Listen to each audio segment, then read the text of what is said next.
Today's case was all about choices. Members of the jury, the first meeting on March 31st, 2015.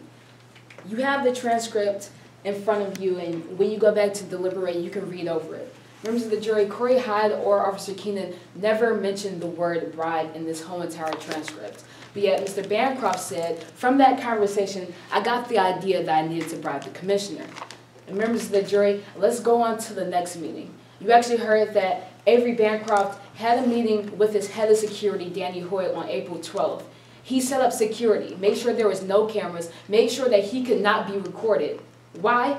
Because he set out their agreement of the bribe that day. And you heard today through Mickey Keenan that he put on on the napkin, yes equals $150K. He slid it to Chase Covington. And Chase Covington, he said, this puts me in a weird position. And members of the jury, he doesn't tell him to write down a higher number. He doesn't tell him that he needs more money. But Mr. Bancroft chooses to pick up the pen again and write down a higher number.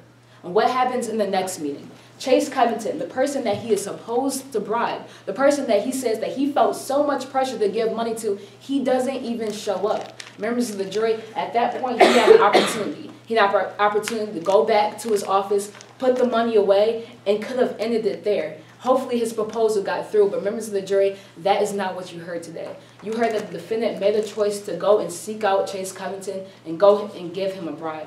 Members of the jury, at every single step, Mr. Bancroft could have said no.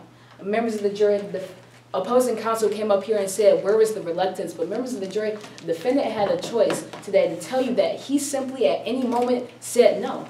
But he never did. He never told Chase Covington no. He never told Mickey Keenan no.